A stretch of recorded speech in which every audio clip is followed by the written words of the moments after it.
You get a mixture of kids from every different kind of living situation, who grew up with drugs, who grew up with alcohol, mixing with kids who have no idea about it and who want to learn about it and who think it's cool, who have seen shows that introduce it to them. And all that gets mixed into high school, and they all just try it basically at one point or another. Most kids do.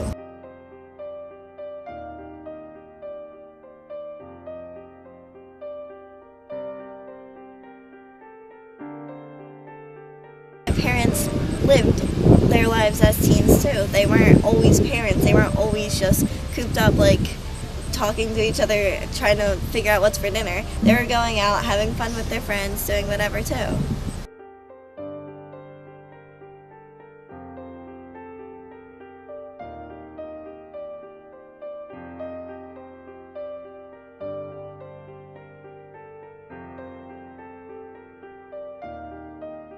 Just because like you have problems that you didn't really like forgive yourself for, or you haven't like come to grips with yourself, and you just want to disconnect from all that. And those drugs, they just give you a chance to just get away from everything, all the problems you have, and just go somewhere else. That just always comes back. It's not a permanent solution to any problem. It just puts off everything you have to deal with.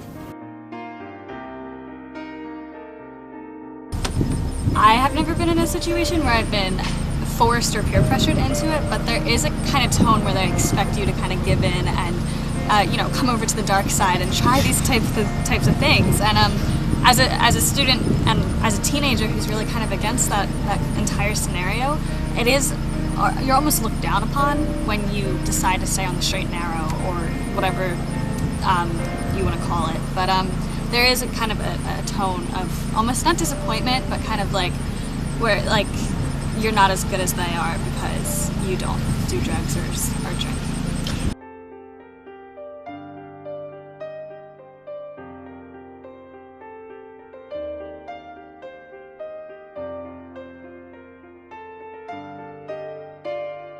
I think it was actually 7th grade.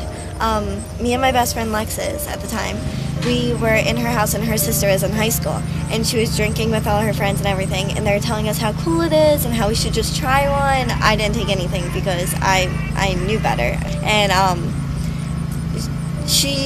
don't think she did either. It was so long ago, but they were just like pressuring us to do it.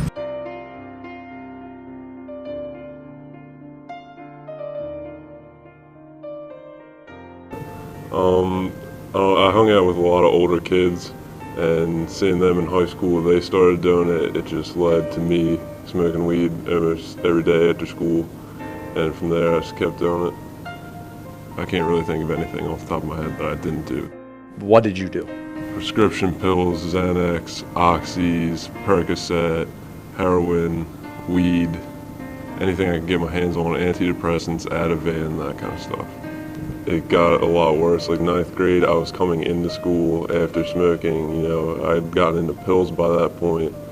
I kind of tuned the world out and didn't really care about what anyone else had to say because I was doing stuff my way, and I was getting away with it up to that point. Some of my friends that were older that year, they were juniors. They tried to talk to me about what I was doing, how I wasn't just affecting myself, but my relationships with them and everybody around me, how they were getting affected by it. I guess it just didn't work because I didn't want to hear it. I was enjoying what I was doing, and up to that point there had been no real consequences. I hadn't really ruined my life or ruined relationships with anyone, so I didn't really see a reason to stop at that point.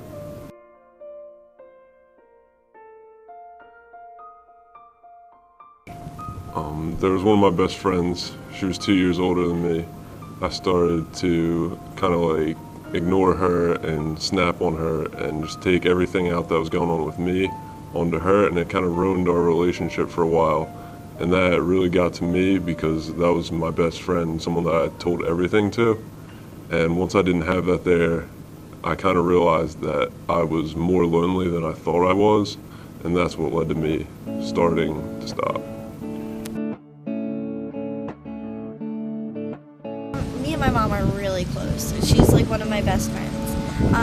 We talk about like everything. Like, she was telling me one time she had one experience with weed, and when she was in college, she tried smoking it once, and she didn't like the way it made her feel, so she never did it again. But she tells me stories like how she drank, how when she was little she drank on weekends, but like she told me like bad stories about it too, like how it led to like worse situations. Well, my mom and I are really close, and she's always been honest with me about everything. She talked to me about what she did as a teenager and how it affected her life, and she pretty much told me that she hopes that I would make better choices and that I would be a better person than she was, and that if I choose to do things like that, I could lead a better life, and that's what she hoped for me. So my mom really being honest with me and having a conversation instead of an argument really helps that situation.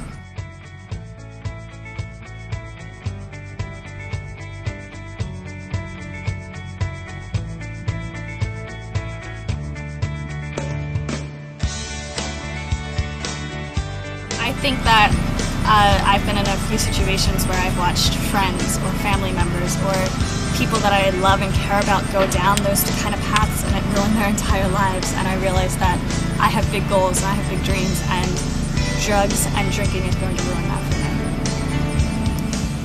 me. Parents should they shouldn't drill their kids like they do. Like, I know, for example, I've seen multiple of my friends just drilled. Just like, where were you? What were you doing? And if parents like give their kids a leisure, kind of a little leeway, they can, if they just like have a conversation as opposed to just drilling them, just ask simple questions like to get a little feel for what's going on. I just thought, it's something that people should know, that like my story completely changed from when you knew me, and now I'm just a completely different person. And I thought, maybe you should know that. But maybe if I could just reach out to one kid that was in my situation and help him stop before it gets too bad, like it did for me. Like, I never got in any serious trouble, but I want to be able to prevent someone from getting in that trouble and really screw up their life.